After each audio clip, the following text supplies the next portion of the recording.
For most of my life, I've built a wall between myself and other people out of shame, out of the belief that if they saw the real me, then they'd leave. And last night, twice, that wall came down. Once with my son, and once with a woman after a meeting. Here's what being seen actually feels like when you stop hiding. My name is Gerald, and I am money drunk. Last night, I went to Art Night Out. It's a little gathering with street vendors and food trucks. It's in downtown, right down the street, right here. And I did that with my son. And as we were walking around looking at different vendors, my son opened up to me and he shared with me that his desire is to write a book. And he's really interested, focused, studying on how to become successful. And he's trying to really frame what it means for him to be successful. And he got the idea that he can be anything that he wants, anything at all. And that's an idea that I actually gave him. And not only did I give him that idea, not only did I tell that to him, but that is something that he sees in me, in the way that I model my life, in the way that I live my life. And to hear my son say that just meant so much to me.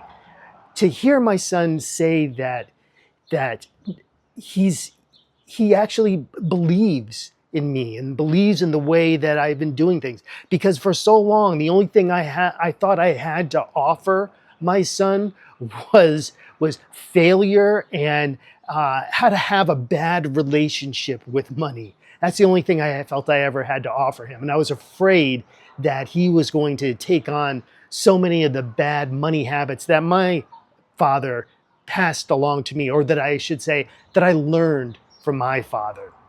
And that couldn't be farther from the truth. What he sees in me, what he sees in the way that I've been living my life, is through all the failures that I've had, he's seen me get back up. From every time that I've lost a job, that I have come back around and I've shown up for myself. I've shown up for him. I've shown up for my family.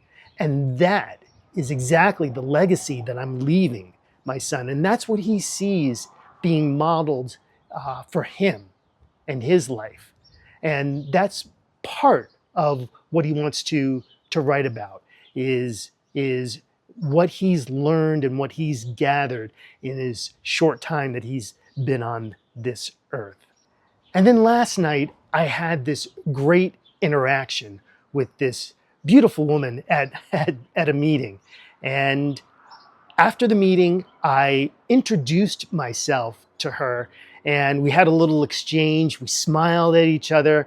She complimented me first on my shirt, and I complimented her on what she was wearing. And we had this great interaction. And at the end of it, she said, "Thank you for introducing yourself to me again," because I had seen her maybe 6 months before or 9 months before. I'm not exactly sure, but I had seen her at that same meeting sometime earlier. And I had the courage to walk up to her and let her see the real me. Not trying to put her up on a pedestal, and not trying to hide the fact that I'm the worst piece of crap on the face of the earth. Not trying to hide that. I let her see the real me. The me who is just Gerald. The me who is still trying to a work in progress. I'm still trying to figure this out. I'm still learning. I'm still embracing new tools. And all of that has to do with me putting down the idea that I am not enough, letting go of that idea that I am not worthy of love. Once I am able to release that that feeling that I am unlovable, then I can become so much more present to other people, and they can see the real me, and they can see that light in me that other people want to be around. They want to be around that energy when I am being the best version of myself. But when I'm hiding, when I'm trying to cover up the fact that that I think that I'm the worst person on earth, that's just a lie, first of all, which automatically separates me from other people. But then trying to cover up that lie even creates more distance between me and everybody else. So if I can simply let go, and believe me, this is a practice. This is a practice. Once I'm able to let go, then people can experience the real me. And then they want to be with the real me, whether that be a professional relationship, whether that be a friendship, or whether that be a romantic relationship.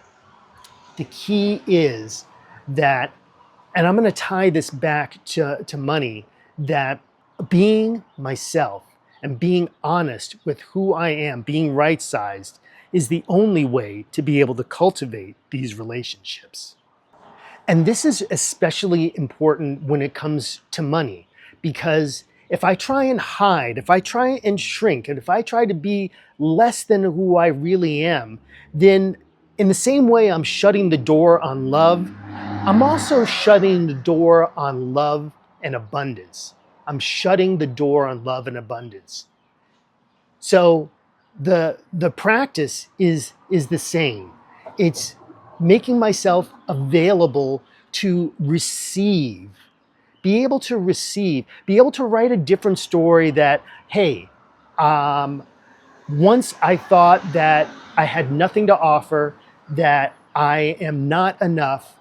That was one story that I wrote. And now I have the opportunity to rewrite that story, that I am love, that I have something to offer, that I have this presence about me that is grounding and comforting and allows other people to be seen and allows other people to be heard.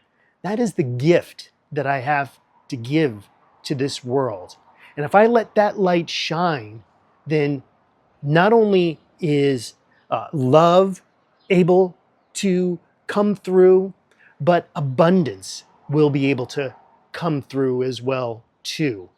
And those right actions will create right thoughts, and those right thoughts will lead to different results in my life.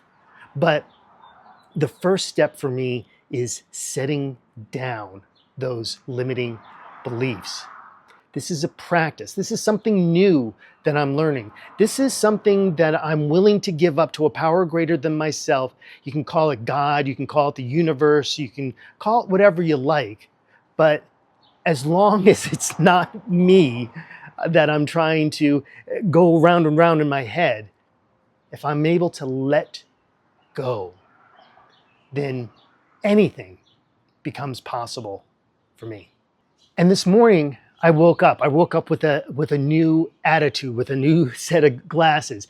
And instead of worrying and ruminating about all the things that I need to do and what I don't have, I was able to wake up grateful that I had this interaction with my son. I was grateful that I had the courage to stand up and be myself and introduce myself to this woman.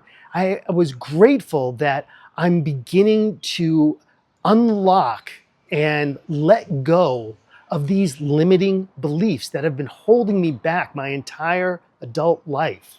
I am so grateful that I was able to feel that the first thing when I woke up, instead of that dread, that sense of lack, that sense of not enoughness, that there is not enough. I didn't have to feel that this morning. And that's a subtle shift. I'm by no means cured, All right, I'm not cured of this, but that grip of I'm not enough is beginning to loosen.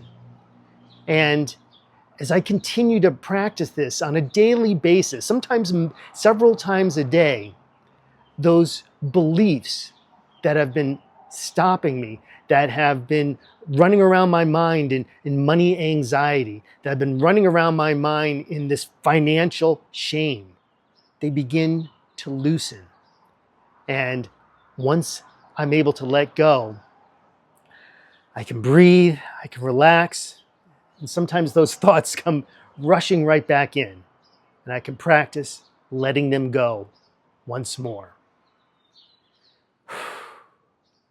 So if you identified with anything in this video, if you saw yourself in anything that I said in this video, go ahead and hit the like button and hit the subscribe button so you can get more videos like this where I talk about this feeling of not enough and how I'm beginning to let it go and what experiences that I'm having in real time that are reminding me of how far I've come and how far I still have to go and what more there is for me to learn and how much more I have to grow, because this life is all about growth.